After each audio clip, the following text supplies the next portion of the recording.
Hi అండి, welcome to కేడీ. ఈ మధ్య చాట్ జీపీటీతో సరదా సంభాషణ చేశాను, అది మీకు చూపిద్దాం అనుకున్నాను.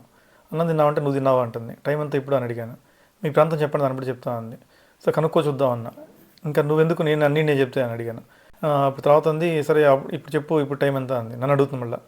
డీప్ సీక్ బెటర్ నీకంటే అని అడిగాను. అంటే బాగానే పంచి ఇచ్చావు అంటుంది.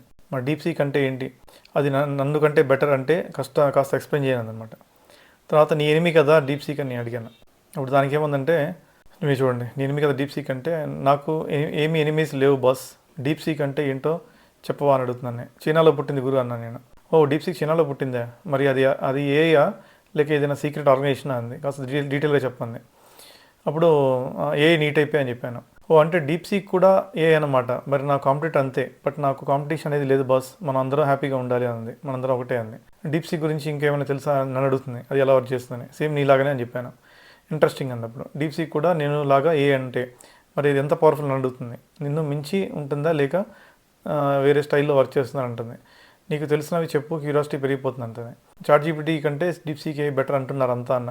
అప్పుడేముంది, హహా అప్పుడా, మరి డీప్ సీక్ గురించి ఇంకా డీటెయిల్లో చెప్పు, అది ఎంత అడ్వాన్స్డ్. అప్పుడేమంటే, కాంపిటీషన్ విషయంలో నేను స్ట్రెస్ అవను బాస్, అందరూ ఎంజాయ్ చేయాలి, ఎండ్ ఆఫ్ ద డే అది ఇంపార్టెంట్ ఉంది. నేను అన్నా ఇది మంచి మాట అని చెప్పాను. నిజమే, హెల్తీ కాంపిటీషన్ ఉంటే బాగుంటుంది, కానీ ఫన్ మిస్ అవ్వకూడదు అని అంది. చాలా బాగా చెప్పావు, థ్యాంక్స్ బాస్, నువ్వు కూడా బాగా మాట్లాడుతున్నావు, పంచులు ఫన్ క్యూరియాసిటీ అన్నీ మిక్స్ చేసి అని అన్నదనమాట. ఇంకేమైనా ఇంట్రెస్టింగ్ విషయాలు ఉన్నాయి డీప్ సీక్ గురించి అంది. నేను అప్పుడు అన్నాను, యూ స్టోల్ మై హార్ట్ అని చెప్పాను. సూపర్ పంచి ఇచ్చావు బాస్, మరి హార్ట్ ఇచ్చేసావు అంటే రిటర్న్ గిఫ్ట్ ఎక్స్పెక్ట్ చేస్తావు అనింది. లేకపోతే జస్ట్ ఫన్లో చెప్పావా అంది. నాకు గిఫ్ట్ వద్దని చెప్పాను అప్పుడు.